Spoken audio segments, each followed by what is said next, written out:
미스스한 이야기. 오늘은 호주 2대 미제 사건 중 하나인 탐함 슈드 사건에 대한 이야기입니다. 1948년 12월 1일 오전 6시 이른 아침, 호주 남부에 위치한 서머튼 해안가에서 남자가 죽어 있다는 신고가 들어옵니다. 바로 출동한 경찰이 확인한 것은 40에서 45살 정도로 돼 보이는 남자가 바닷가 돌에 머리를 기대어 마치 잠든 것처럼 죽어 있는 모습이었죠. 그 모습이 얼마나 자연스러워 보였냐면, 지나가면서 시신을 본 사람들은 많았지만 그냥 잠든 것처럼 보여서 아무도 신고를 하지 않았을 정도였죠. 시신의 상태를 본 경찰은 지병으로 인한 급사하거나 과음한 상태에서 머리를 부딪혀 사망했을 거라고 생각했습니다. 상태가 온전해서 당연히 신원 파악도 어렵지 않을 거라 예상했죠. 하지만 경찰은 이내 이 시신이 뭔가 이상하다는 걸 눈치챕니다. 남반구에 위치한 호주는 한국과 계절이 반대인 나라입니다. 즉 호주에서 12월은 아주 더운 한여름이라는 건데, 죽은 남성은 무더위에도 과하다 싶을 정도의 양복 차림에 두꺼운 니트까지 입고 있었죠. 경찰은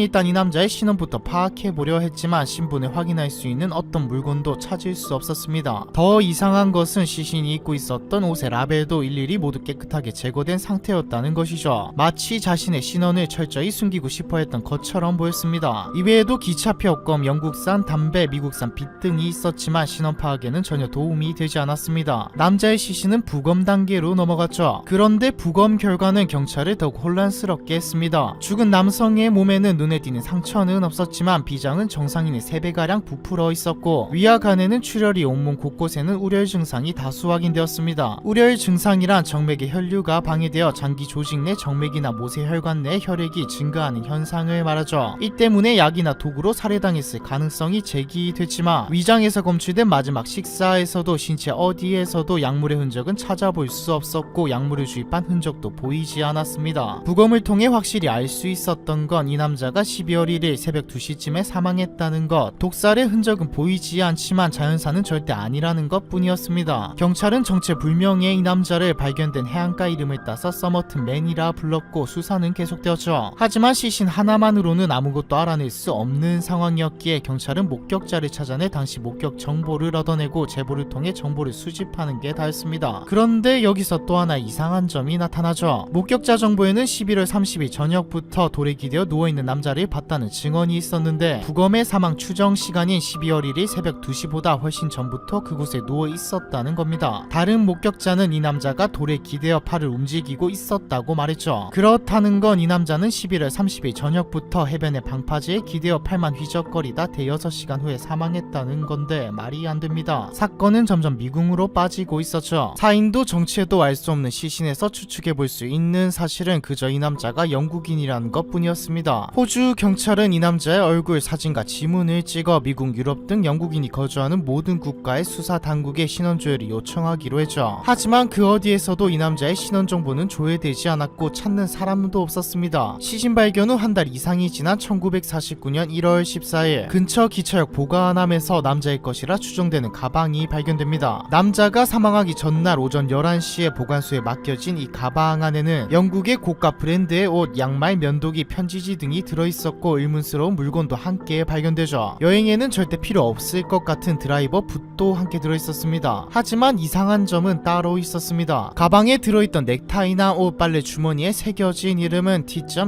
T.K.E.A.N.E인 반면 조끼에는 마지막 이자가 빠져있던 겁니다. 이름을 잘못 새긴 것도 이상한데 마지막 이자를 붙이기만 하면 되는 일을 그러지 않은 점도 의아했습니다. 경찰은 이를 수사를 방해하기 위한 누군가의 조작이라 추측했죠. 물론 비슷한 이름으로 신고된 실종자도 뒤져봤지만 그런 사람은 없었습니다. 결국엔 가방 안의 물건들도 그저 의문에 의문을 낳을 뿐이었고 정체불명의 남자는 숨진 지 반년이 넘어서야 장례식이 치루어졌습니다. 그런데 이 남자의 바지 속 숨겨진 주머니에서 작은 쪽지가 발견됩니다. 이 쪽지에는 탐함 슈드라 적혀있었죠. 탐함 슈드는 페르시아어로 끝났다를 뜻하는 말이었습니다. 그리고 이 쪽지는 12세기 페르시아의 철학자 오마르 하이암의 시집 루바이아트의 마지막 페이지에 적힌 문구라는 사실이 밝혀집니다. 즉 이 쪽지는 시집 마지막 페이지의 일부분을 찢어낸 것이었죠. 호주 어딘가에 마지막 페이지가 훼손된 시집이 있다고 생각한 경찰은 이 사건을 언론에 전면 보도했습니다. 그러자 익명의 남자에게서 한 제보가 들어옵니다. 익명의 남자는 1948년 11월 30일 오후 서머튼 해안가에 잠겨있지 않은 차가 있었는데 뒷좌석에 그 책이 있는 걸 봤다고 말했죠. 경찰은 이 차를 찾아내 마지막 페이지가 훼손된 책도 발견합니다. 그런데 이 책은 사건을 더 깊은 미궁 속으로 빠져들게 하죠. 책의 뒷표지 안쪽에는 알 수 없는 암호가 적혀 있었습니다. 뒤죽박죽의 알파벳 대문자 5줄 해독해보려 많은 사람이 모였고 호주 국방부까지 나섰지만 결국 아무것도 알아낼 수 없었죠. 이 암호는 70년 이상이 흐른 현재도 해독되지 않은 미제 사건의 단서입니다. 책에 적힌 건 암호뿐만이 아니었습니다. 5줄의 알파벳 밑에는 2개의 전화번호도 적혀 있었죠. 하나는 어느 은행의 전화번호였는데 아무리 수사해도 사건과 연관성을 찾을 수 없었고, 다른 하나는 어느 여성의 집 전화번호였습니다. 이 여성의 이름은 제시카 톰슨이며 간호사이자 당시 1살이 된 아들을 둔 엄마였죠. 제시카 톰슨은 숨진 남성에 대해 전혀 모르는 사람이라고 말했습니다. 하지만 톰슨은 의심스러운 점이 한두 가지가 아니었죠. 제시카 톰슨의 집은 시신이 발견된 장소에서 불과 400m 거리에 있었고, 해안가에 누워있는 남성이 목격된 11월 30일 그녀는 집에 없었거든요. 심지어 그날 이웃은 어떤 정체불명의 남자가 전화로 제시카 톰슨에 대해 물었다고 했습니다. 아무리 생각해도 그녀가 뭔가 알고 있다고 생각한 경찰은 제시카 톰슨에게 죽은 남자 얼굴을 본뜬 데스마스크를 보여주었죠. 그러자 그녀는 크게 놀라면서 예전에 알고 지냈던 알프레드 복살이라는 군인과 닮았다고 말했죠. 톰슨은 복살에게 루바이아트라는 시집을 선물한 적 있다고도 말했습니다. 루바이아트는 아까 차에서 발견되었던 탐함슈드라는 글이 적혀있던 시집이죠. 톰슨은 자기는 사건과 연관이 없으니 절대 자신의 이름을 언급하지도 말고 진술 정보가 새나가지 않게 해달라고 강력히 부탁했습니다. 경찰은 알 수 없는 찝찝함을 뒤로한 채 알프레드 복살을 찾아가죠. 드디어 시신의 정체를 밝힐 수 있을 거라 생각하면서 말입니다. 하지만 알프레드 복살은 멀쩡히 살아있었고 루바이아트를 선물 받은 건 맞지만 분실한 적도 없거니와 마지막 페이지가 찢어진 흔적도 없었죠. 그렇게 수사는 다시 벽에 부딪힙니다. 그런데 오랜 시간이 지난 후 제시카 톰슨의 딸인 케이트 톰슨이 한 언론사의 인터뷰에 나와 놀라운 사실을 공개합니다. 자신의 모친인 제시카 톰슨은 공산주의자였고 러시아어를 유창하게 구사했다. 그리고 종종 죽은 남자에 대해 경찰보다 더 높은 사람이라고 하던 기억이 있다. 그 남자는 소련의 스파이였을 가능성이 크다고 말이죠. 제시카 톰슨의 아들 로빈 톰슨과 죽은 남자가 부자 관계였을 가능성도 제기되었습니다. 이 둘 사이에는 일치하는 희귀 유전자가 2개나 있었거든요. 무려 1만 분의 1의 가능성이었는데, 하지만 유전자 검사도 불가능하니 부자 관계를 증명하기는 어려웠습니다. 사건은 다시 잊혀지는 듯 했죠. 그런데 또다시 이 사건의 전말을 밝힐 열쇠가 될 인물이 등장합니다. 레이첼 이건이라는 여성은 자신의 부친이 죽은 남자 서머튼 맨과 제시카 톰슨의 아들이며 자신은 손녀에 해당한다고 주장했죠. 레이첼은 죽은 남자가 가지고 있던 희귀 유전자를 모두 가지고 있었습니다. 누가 봐도 제시카 톰슨은 죽은 남자와 연관이 있는 것처럼 보이죠. 근데 왜 그녀는 사실을 부인하고 죽을 때까지 침묵을 지켰을까요? 많은 사람들은 이렇게 추측합니다. 이 사건이 일어난 1948년, 당시는 서방 국가와 소련 간 냉전이 극에 달했던 시대였습니다. 암호, 한 권의 책, 신원 미상의 시신, 이 모든 단서는 이 남자가 미국 혹은 소련의 스파이였던 것 아니냐는 스파이설에 힘을 실어주었죠. 제시카 톰슨도 스파이에 연관되어 있어서 정체가 드러나는 걸 두려워했다고 보고 있습니다. 하지만 다 추측입니다. 이렇게 미제 사건으로 남을 뻔했던 탐함슈드 사건은 12년간의 강력한 요청으로 서머튼맨의 DNA 채취가 허락되죠. 70년 이상이 지난 2021년 5월 유해를 발굴하게 됩니다. 현재 이 남자의 유해는 호주 법의학센터로 옮겨져 DNA 전문가와 인류학자, 병리학자 등 각 분야 최고 전문가들이 머리를 맞대고 남자의 정체를 밝히고 있죠. 몇 년이 지나면 이 남자의 정체가 밝혀질까요? 정말 소련의 스파이였을까요? 아니면 그저 어쩌다 보니 미제로 남게 된 사건일까요? 탐함슈드 사건에 대한 이야기, 이번 편은 여기까지입니다.